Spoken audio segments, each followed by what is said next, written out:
আসসালামু আলাইকুম রহমতুল্লাহি ওবরাকাতুহ। প্রিয় বন্ধুরা, আশা করি আপনারা সবাই ভালো আছেন। আল্লাহর রহমতে আমিও অনেক ভালো আছি, আলহামদুলিল্লাহ। তো আজকে আমি শেয়ার করব আমাদের যে পুকুরটা সেচ করার পর আমরা কি রকম মাছ পেলাম, সেটা আপনাদের সাথে শেয়ার করব ইনশাআল্লাহ। আশা করি শেষ পর্যন্ত আমাদের ভিডিওর সাথেই থাকবেন। তো আমরা আমাদের পুকুরটা সেচ করার জন্য, যেহেতু মঙ্গলবারে আমরা মাছ ধরছি, সেই জন্য সোমবারের দিন রাত্রেই আমরা পুকুরের পাশে একটা পলিথিন দিয়ে ঘর বানাইছিলাম। সেই ঘরের মধ্যে আমরা সারা রাত রাত্রি যাপন করেছিলাম এবং রাত্রের প্রথম ভাগেই আমরা আমাদের পুকুর থেকে প্রায় অর্ধেকের বেশি পানি একবারে শেষ করে কাজ আগিয়ে রেখেছিলাম, যাতে করে, যেহেতু এখন ছোট দিন, দিনে যদি পুরো দিন পানি শেষ করতে যাই তাহলে দেখা যাবে যে মাছ ধরতে ধরতে সন্ধ্যা হয়ে যাবে, এমনকি একদিনে আমরা মাছ ধরা শেষ নাও করতে পারি। এই জন্যে আমরা আগেই রাত্রিবেলায় মেশিন সেট করে আমরা পানি সেচ করা শুরু করেছিলাম। এরপরে আমরা রাত্রি যখন শেষ হয়ে ভোর হয়ে গেল, অল্প কিছু পানি ছিল, সেটা আমরা শেষ করে ইনশাল্লাহ মাছ ধরা শুরু করি।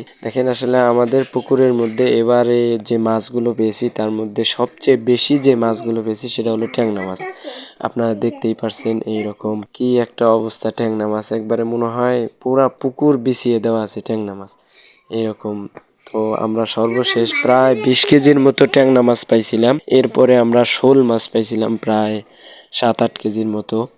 এরপরে টাকি মাছ, অনেকে বলে গড়াই মাছ, আমরা গড়াই চিংড়ি বলি। তো এইরকম এই টাকি মাছগুলো পেয়েছিলাম আমরা প্রায় 12 থেকে 15 কেজির মতো। এরপরে বড় মাছ যে আছে এগুলো আমরা পেয়েছিলাম প্রায় অনেক। এরপরে আমরা ছোট মাছ যে বলা হয়, যে ডাইরকিয়া পুঁটি যেটাকে বলা হয়, এই সমস্ত মাছগুলো আমরা পেয়েছিলাম প্রায় 15 কেজির মতো। তো সব মিলিয়ে আলহামদুলিল্লাহ আমাদের পুকুর থেকে আমরা এইবার প্রায় 2 মণের ওপরে মাছ পেয়েছি আলহামদুলিল্লাহ। তো এই মাছগুলো কিছু অংশ আমরা বিক্রি করে দিয়েছি, আর কিছু অংশ আমাদের আত্মীয় স্বজনদের বাড়িতে হাদিয়ে দিয়েছি, আর আমরা খাওয়ার জন্য কিছু রাখছি। আসলে এখানে সবচেয়ে মজার বিষয় যেটা, সেটা হলো এই মাছগুলো নিজের হাতে ধরা এবং এগুলো পরে রান্না করে খাওয়া। এটা আসলে খুবই একটা আনন্দের বিষয়। যার মাছ মারার নেশা আছে, যে মাছ মারতে ভালোবাসে, এটা একমাত্র সেই ভালো বুঝবে বিষয়টা। এই জন্য আসলে আমি বলবো যে যদি আপনাদের এইরকম জায়গা থাকে মাছ চাষ করার মতো, অল্প একটু জায়গা হলে মাছ চাষ করবেন,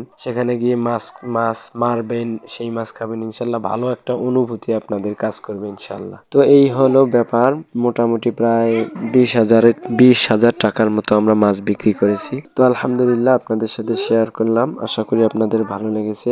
সবাই আমাদের জন্য দোয়া করবেন, আল্লাহ তাআলা আমাদের জন্য কৃষিকাজের মধ্যে বারাকা দান করে, আমিও দোয়া করি। আপনারা সবাই ভালো থাকেন, সুস্থ থাকেন, যে যেই পেশায় আছেন আল্লাহ তাআলা আপনার পেশায় কর্মরত অবস্থায় কাজের মধ্যে বারাকা দান করুক, ইনকামের মধ্যে বারাকা দান করুক, এই দোয়া করি। সবাই ভালো থাকবেন। আসসালামু আলাইকুম রহমতুল্লাহি ওয়া বারাকাতুহু।